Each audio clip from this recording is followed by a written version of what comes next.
Hello friends, my name is Vivek. Welcome to the channel Vidi coaching. और आज हम maths में चैप्टर डिटर्मिनेंट्स करने जा रहे हैं। मेक श्योर कि इससे पहले मैट्रिक्स कंप्लीट कर लें। मैट्रिक्स कंप्लीट करने के बाद यहां इस चैप्टर में आओगे तो एक सीक्वेंस बना रहेगा और इजी पड़ेगा, क्योंकि डिटर्मिनेंट्स मैट्रिक्स का ही एक पार्ट है जो मैट्रिक्स पढ़ने के बाद डिटर्मिनेंट्स अच्छे से समझ में आएगा। ठीक है, टाइम वेस्ट ना करते हुए स्टार्ट करते हैं चैप्टर। तो सबसे पहले डिटर्मिनेंट्स को समझ लेते हैं कि व्हाट इज डिटर्मिनेंट्स। ये आया कहां से, कौन पॉइंट डिटर्मिनेंट्स कहां से आया। डिटर्मिनेंट्स बेसिकली मैट्रिक्स से ही रिलेटेड है। अगर हम किसी मैट्रिक्स को किसी वैल्यू के साथ जोड़ देते हैं, मतलब किसी मैट्रिक्स को, मतलब कोई मैट्रिक्स लिया हमने, लेट्स सपोज 2x2 का ले लेता हूं, 1 2 3 4। अभी तक हम इस मैट्रिक्स में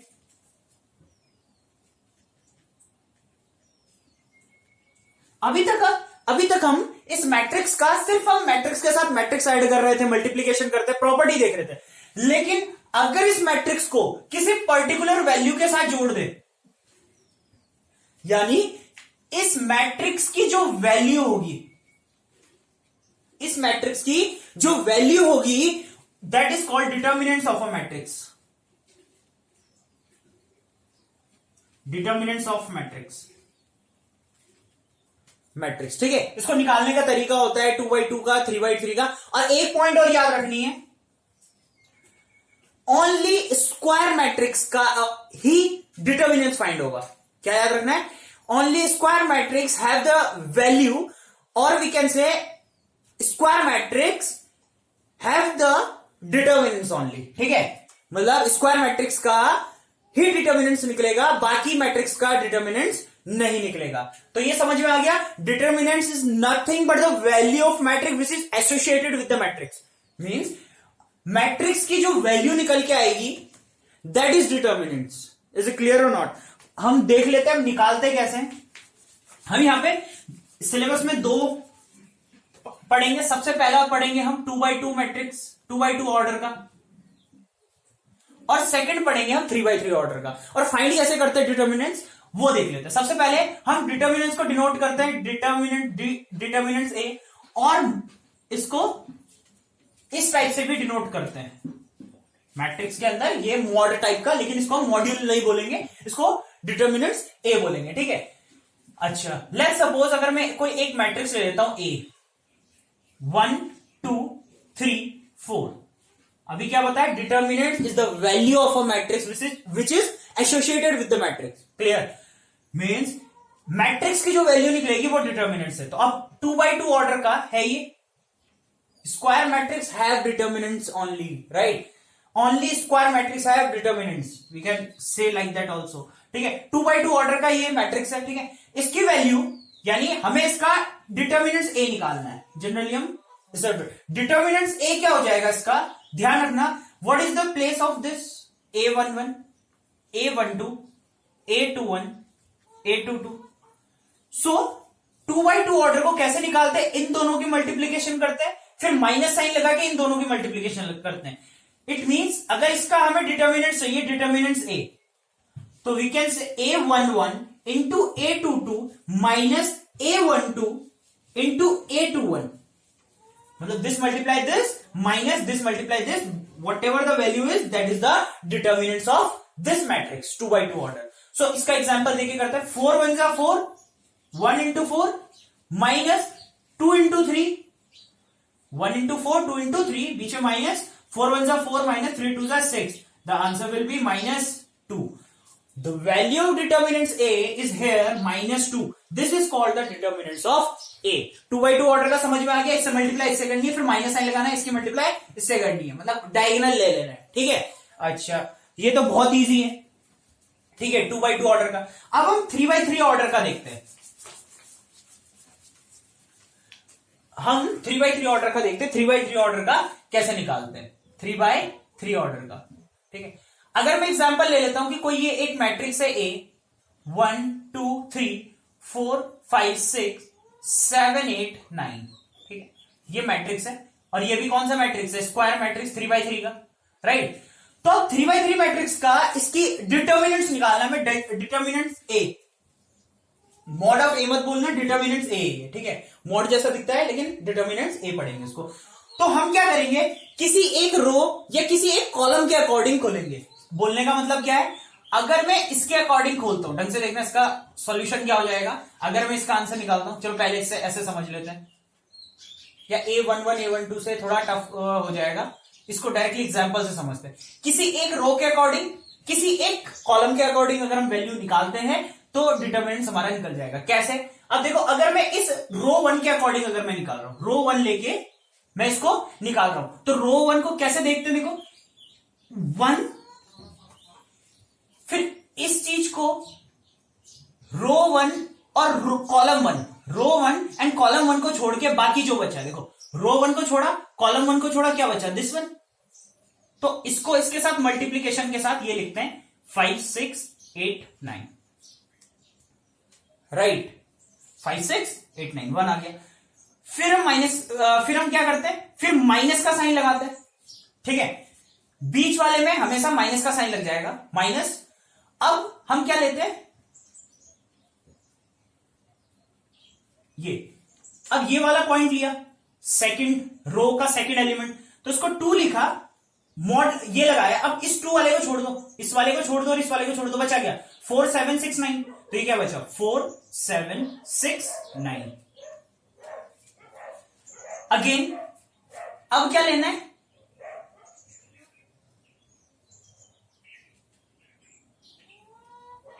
अब थर्ड एलिमेंट में प्लस लग जाएगा और इस वाले एलिमेंट को लेंगे 3। तो जैसे हम इसको 3 लेते हैं तो 3 वाले का इसको छोड़ के और इसको छोड़ के बाकी क्या बचा हमारे पास, 4 7 5 8, 4 7 5 8। मेथड समझ में आ गया। अब जिस एलिमेंट को लेते हैं उससे रिलेट करने वाला रो एंड कॉलम हटा देते हैं।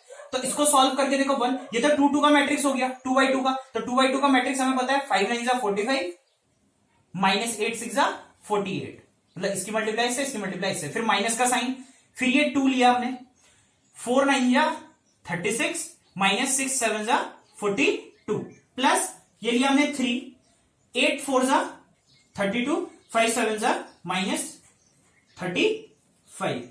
यहां पे माइनस क्यों लिया, यहां पे देखना, यहां पे हमारा सीक्वेंस ब्रेक नहीं हो रहा है। यहां देखो, फर्स्ट वाले को लिया मैंने, क्या लिया, 5 8 6 9, और थर्ड वाले का लिया, देखो थर्ड वाले का बाकी क्या बचा, 4 5 7 8। अब यहां पे सीक्वेंस ब्रेक हो रहा है, ये और ये ले रहे थे, तो हमने क्या लिखा, 4 7 6 9। एक्चुअल में हमें क्या चलना चाहिए, ऐसे चलना चाहिए था हमें, मतलब क्या, 4 7 5 8 6 9 4 7। मींस अगर हम 2 वाले को छोड़ते हैं तो देखो 4 7 6 9 है ना, तो 4 7 पहले आ रहा है, 4 7 बाद में आ रहा है, 6 9 पहले आ रहा है, ठीक है, 6 9 पहले आ रहा है, लेकिन मैं 4 7 वाले को पहले लिख रहा हूं, इसलिए मैंने माइनस साइन लगा दिया। अगर इसको लेने के बाद इसको लेते हैं तो बीच में प्लस का साइन आ जाएगा। बोलने का मतलब क्या है, अभी बताता हूं, ठीक है। 1 45 माइनस 48 माइनस 3 माइनस 2 36 माइनस 42 कितना हो जाएगा, 4 5 6 minus 6, right, plus 3 32 minus 35 minus 3, then minus 3 minus minus plus 6 2 12 plus minus minus 3 3 9, then 9 10 11 12 minus 12 plus 12 is equals to 0. The value of determinants A is 0. ठीक है ना। अच्छा, अब एक और चीज देख लेते हैं, यहाँ पे इज जस्ट एग्जाम्पल, ठीक है, वैल्यू 0, डिटर्मिनेंट्स की 0 आ गई, ठीक है। अब जैसे मैंने यहाँ पे माइनस लिखा, अब ये देखना, अगर मैं सीक्वेंस को चेंज करता हूं, एक ही एग्जाम्पल से समझ जाता, ठीक है। अगर मैं सीक्वेंस की बात कर रहा था, यहाँ पे एक सीक्वेंस बोल रहा था यहाँ पे, तो 1 2 3 4 5 6 7 8 9 है ना। अच्छा, इसको ओपन करता हूं, इसके अकॉर्डिंग अगर मैं ओपन करता हूं तो ये रो, ये कॉलम एंड ये रो हट जाएगा, ये बचेगा, तो 1 5 6 8 9।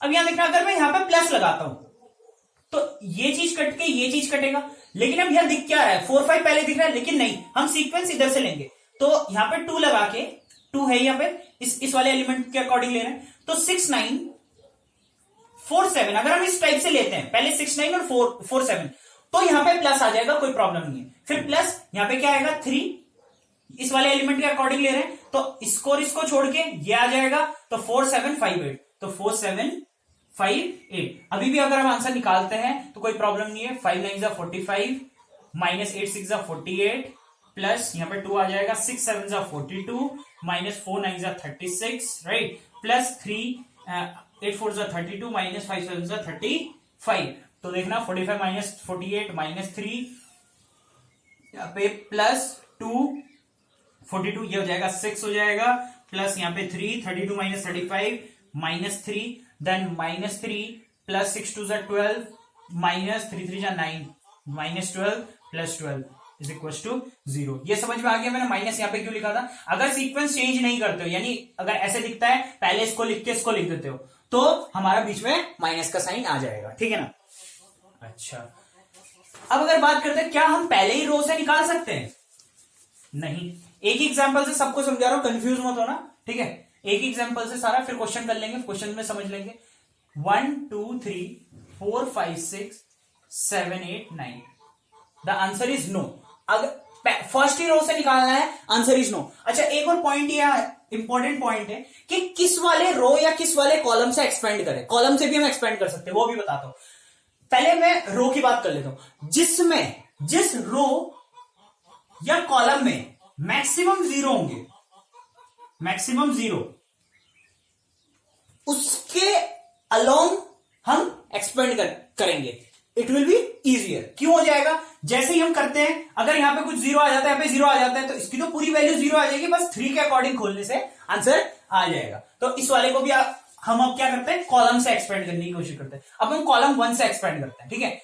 इस वाले को ले लेता हूं 1 जैसे ही लूंगा तो 1 वाला देखना, ये वाला हट जाएगा और ये वाला हट जाएगा, बचेगा क्या 5 8 6 9, राइट। अच्छा, इसके बाद अब मैं ये वाला दूंगा, अब फिर वही चीज, this one and this one, तो व्हाट विल बिकम, अच्छा सॉरी ये तो नहीं रहेगा, 1 वाला है ना, 1 2 3 4 एंड 7, 4 के अकॉर्डिंग ले रहा हूं, तो 4 के अकॉर्डिंग मतलब दिस वन का ये गायब हो जाएगा, ये पूरा, और ये वाला गायब हो जाएगा, तो बचेगा 2 3 8 9। अब यहां पे फिर ये सीक्वेंस बोले 5 6 8 9 लिया था पहले, अब 8 9 2 3 लोगे तब प्लस आ जाएगा और 4 लिख के 8 9, ठीक है, 8 यहां पे क्या हो जाएगा 8 9 2 3, राइट, 8 9 2 3, तो 8 9 2 3। अगर ऐसे लिखना है तो यहां पे प्लस लगेगा, अगर इस टाइप से लिखना है तो यहां पे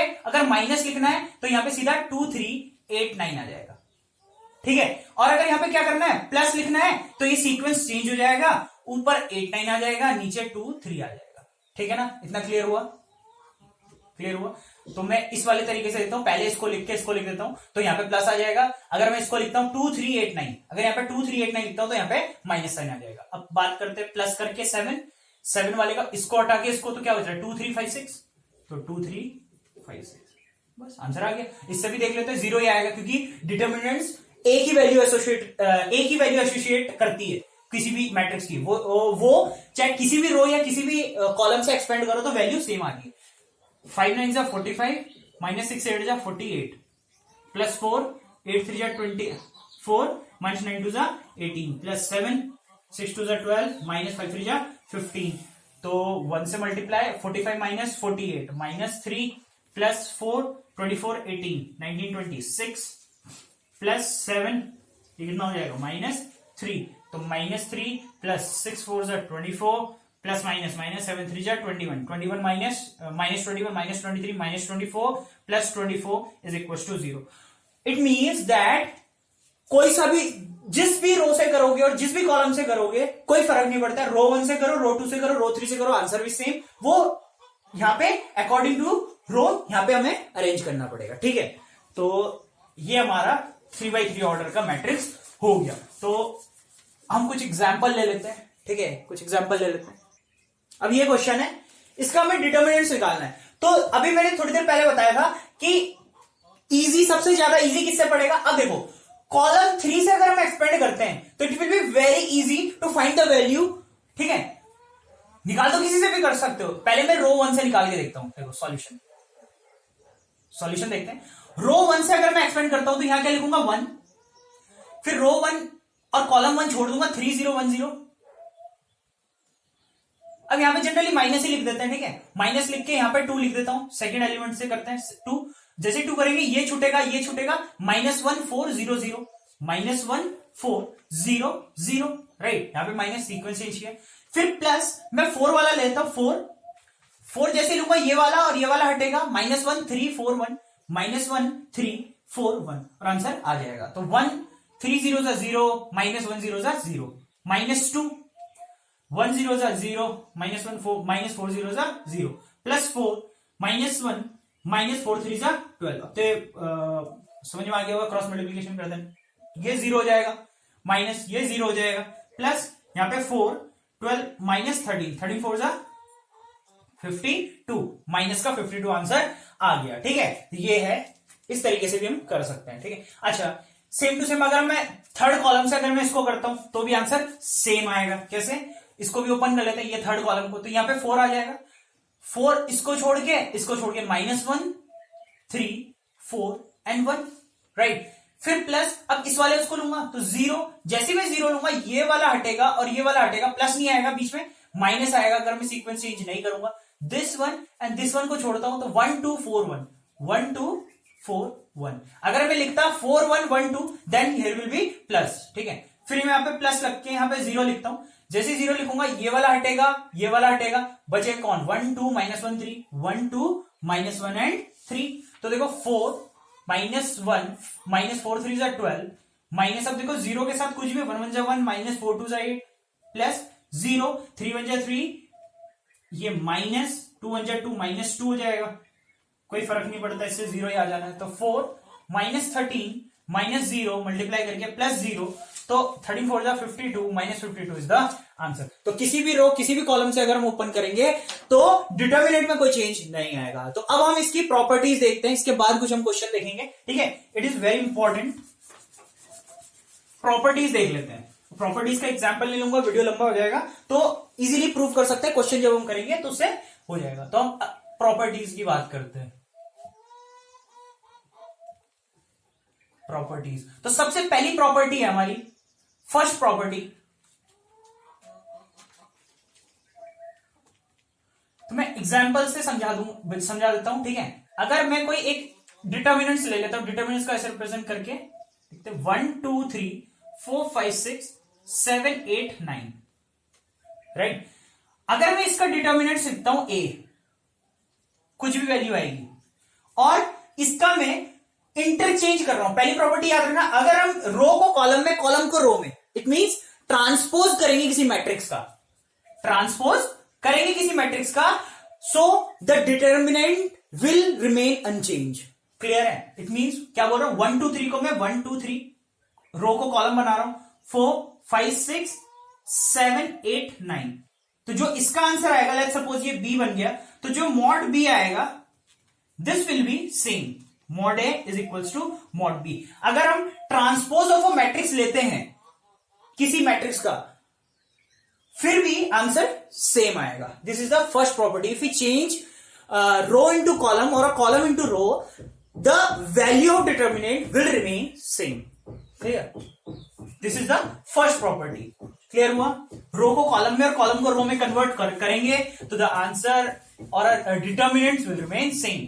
The second property,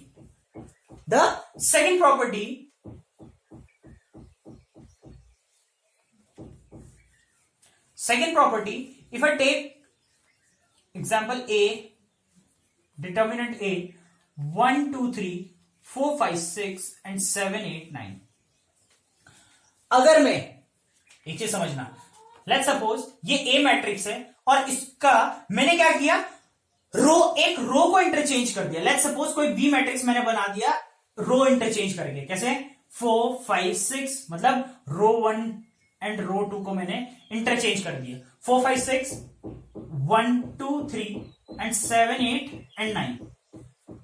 तो ये प्रॉपर्टी ये कहती है, अगर हम एक बार रो को चेंज करें या फिर हम कॉलम को इंटरचेंज करें, तो जो डिटर्मिनेंट इसकी जो वैल्यू आएगी और इस बी की जो वैल्यू आएगी न्यूमेरिकली इक्वल आएगी, but the sign is change. मतलब अगर हम किसी एक रो को दूसरे रो से इंटरचेंज करें तो आंसर डिटर्मिनेंट्स का नेगेटिव आ जाएगा। क्लियर हो, अभी करेंगे इसको, नेगेटिव आ जाएगा। क्लियर है, ये नेगेटिव आ गया।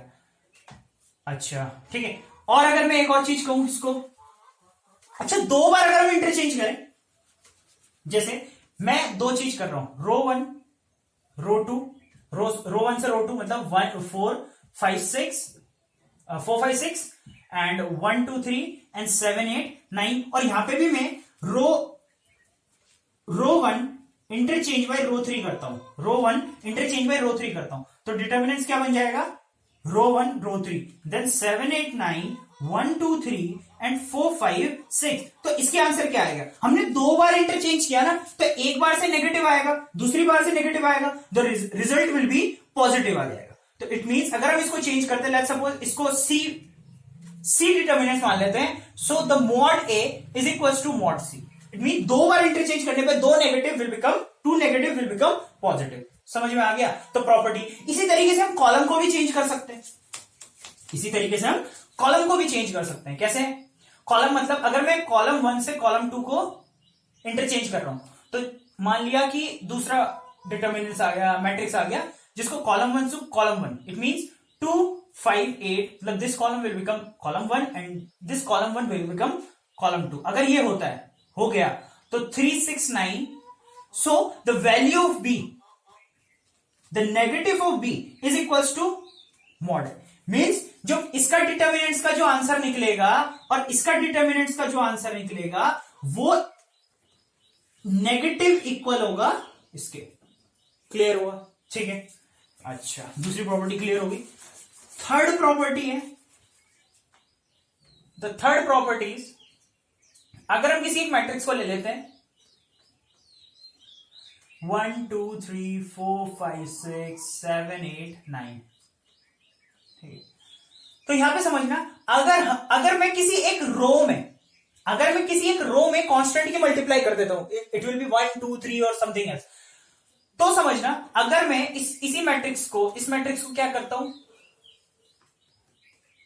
1 इंटू समथिंग के, 2 इंटू समथिंग के एंड 3 इंटू समथिंग के, 4 5 6 7 8 9, तो ये क्या हो जाएगा, mod A is equals to के से मैंने तीनों को मल्टीप्लाई कर दिया, तो ये जो है इसमें से भी के, इसमें से भी के, इसमें से भी के बाहर निकल जाएगा, और ये के कांस्टेंट हो जाएगा 1 2 3 4 5 6 7 8 9। इट मींस तीनों, एक रो या एक कॉलम में से तीनों कांस्टेंट निकल के ये बाहर आ जाएगा, तो इट विल बिकम व्हाट, के mod A. Is it clear और नॉट, के मॉड ए। इसका भी एग्जांपल से समझ जाना कि मतलब जो कांस्टेंट की किसी एक रो या किसी एक पर्टिकुलर कॉलम से हम एक कांस्टेंट वैल्यू को बाहर निकाल सकते हैं, ठीक है, किसी कांस्टेंट वैल्यू को हम बाहर निकाल सकते हैं। This is the third property, ठीक है। मेन प्रॉपर्टी करवाना थर्ड। फोर्थ प्रॉपर्टी है,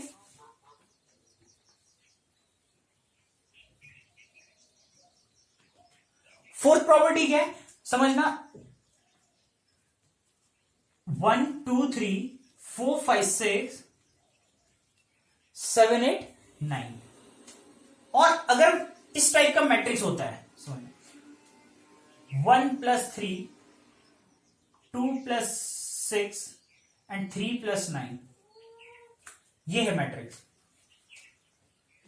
1 + 3 2 + 6 3 + 9। इस मैट्रिक्स का जो सॉल्यूशन आएगा, it is same as the solution of 1 4 7 2 5 8 and 6 3 6 9 plus 3 6 9 4 5 6 7 8 9। इसका आंसर प्लस इसका answer will become equal to the answer of this. It means, इसको मान लेता हूं मैं, इसको अगर मैं पूरा एक्सपेंड करता हूं, इसका वैल्यू निकालता हूं और इसकी वैल्यू निकालता हूं, it is equal to the value of this. It means अगर यहां पे कोई प्लस है या प्लस का साइन है या माइनस का साइन है, तो इसको हम एक्सपेंड कर सकते हैं इस फॉर्म में। समझ में आया, इसको डिफरेंट और 3 6 9 के साथ ये सेम टू सेम। समझ में आ गया, this will be the property 4। अच्छा, लास्ट प्रॉपर्टी, फिफ्थ प्रॉपर्टी है, फिफ्थ प्रॉपर्टी क्या है, फिफ्थ प्रॉपर्टी ये है कि अगर मैं कोई एक मैट्रिक्स डिटर्मिनेंट्स लेता हूं 1 2 3 4 5 6 एंड 7 8 9। अब ये समझना, अगर किसी एक पर्टिकुलर, ये क्या है रो 1 और ये क्या है रो 2 रो 3, अगर रो 1 इक्वल टू रो 3 दिख रहा है ना इसमें, अगर ऐसी सिचुएशन होती है कि particular row to particular row will become equal value और will become same element, so this matrix automatically will become zero matrix, or sorry, the answer will, the determinant of A will 0. Or a column, if I take another example, 3 4 5 2 3 6 and 3 2,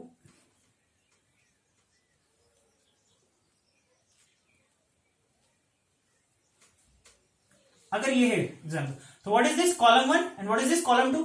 Column 1 is equals to column 2. It means the determinant of A is equal to 0. So अगर same या रो 1 रो 2 और रो अगर same हुए, दो रो आपस में same हुए और दो कॉलम आपस में सेम हुए, ये दो कंडीशन है, तो डिटर्मिनेंट्स क्या हो जाएगा? 0. इज इट क्लियर और नॉट? ठीक है, अच्छा, this is the all important properties of determinants. और डिटर्मिनेंट्स के आगे के जितने वैल्यू निकालने वाले क्वेश्चन होंगे वो इन्हीं प्रॉपर्टी पे बेस्ड होंगे। तो हम इन प्रॉपर्टी पे बेस्ड क्वेश्चन स्टार्ट करते हैं। ठीक है, तो पहला एग्जांपल हम लेंगे। अब ये क्वेश्चन है, इसमें हमें डिटर्मिनेंट्स की वैल्यू निकालनी है विदाउट एक्सपेंडिंग। ऐसा बोलेगा without expanding find the value of this determinants. ठीक है, तो इस डिटर्मिनेंट में अगर हम देखते हैं, अगर हम एक ऑपरेशन लगाए क्या, R1 tending to R1 plus R2 करते हैं तो क्या होता है? देखो, R1 में R1 प्लस R2 करना है, x plus Y plus Z, ये भी क्या हो जाएगा? x plus Y plus Z, और ये भी क्या हो जाएगा? x plus Y plus Z. Then Z X Y 1 1 1। Is it clear और नॉट? अब ये देखो, x plus Y plus Z, X plus Y plus Z, X plus Y plus Z, row 1 में तीनों कॉमन है तो बाहर आ जाएगा x plus Y plus Z. Property ध्यान में रखना, तो ये क्या बन जाएगा? यहां पे 1, यहां पे 1, यहां पे 1, z X Y and 1 1 1।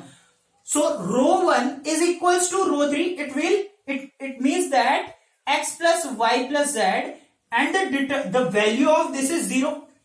The answer is 0। तो टुडेज वीडियोस यहीं पे खत्म करते हैं। ठीक है, और अब क्वेश्चंस करेंगे नेक्स्ट वीडियो में। मैंने कॉन्सेप्ट समझा दिया, कॉन्सेप्ट अच्छे से पढ़ के फिर क्वेश्चन को स्टार्ट करते हैं। तब तक के लिए स्टे सेफ, स्टे हेल्दी।